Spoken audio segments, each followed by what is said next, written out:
Early hockey pucks were made of wood, but for informal games, even objects like stones would suffice. Eventually, rubber became the puck material of choice. The modern puck is 3 inches wide by 1 inch thick. Pucks are usually frozen before games to reduce their bounce on the ice.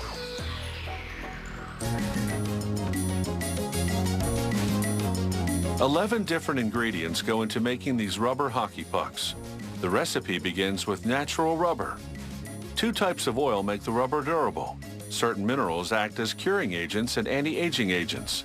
And a form of coal dust called carbon black serves as a filler.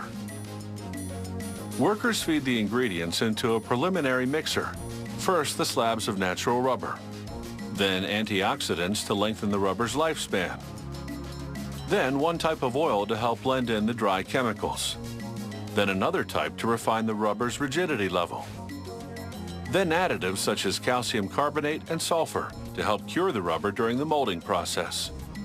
And finally, the carbon black filler.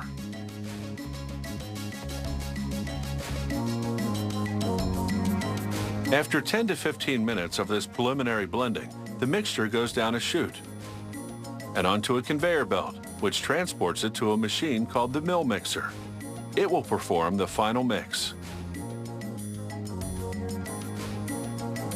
At this point, workers add more natural rubber.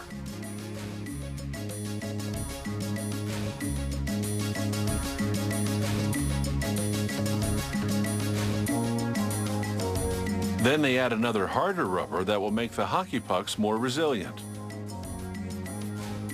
The recipe is formulated to produce a very hard rubber, one that can stand up to the rigors of repeated blows from a hockey stick. It's critical that the ingredients blend evenly.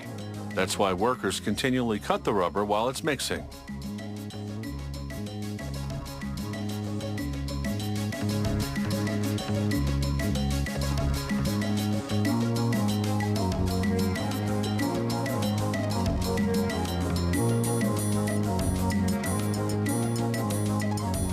In the company lab, technicians evaluate a sample from each batch. This device is called a rheometer. It analyzes what's called the curing curve, how the rubber hardens and to what degree. A computer compares the curing curve to the quality model. If they match, the batch gets the go-ahead.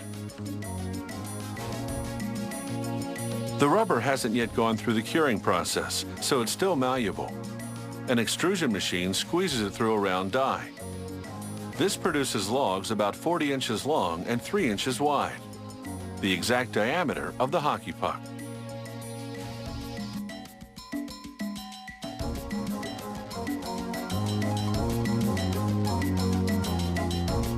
The next machine slices each log like a loaf of bread into 39 pieces.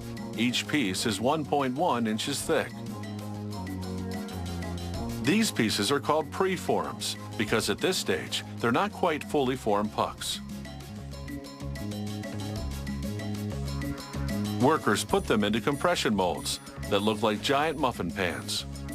Each mold cavity is the exact size of the finished hockey puck.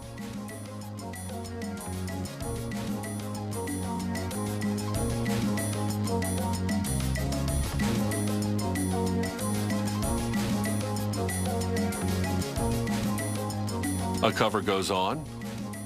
Then the molds go into a curing press, which compresses the preforms and heats them to 300 degrees Fahrenheit. It takes 18 minutes for the rubber to cure. The preforms come out as hockey pucks, rock hard and 1/8 of an inch thinner than before.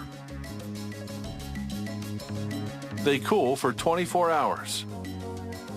During the compression phase, excess rubber oozed out and stuck to the pucks, so workers run each and every puck manually through a trimming machine. There's excess rubber stuck to the molds as well. The factory scrapes it off, grinds it up, and uses it as filler in subsequent batches.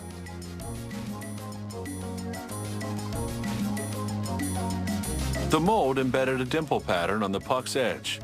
This texture creates friction between the puck and hockey stick. The more friction, the better stick handling, and the greater control the players have.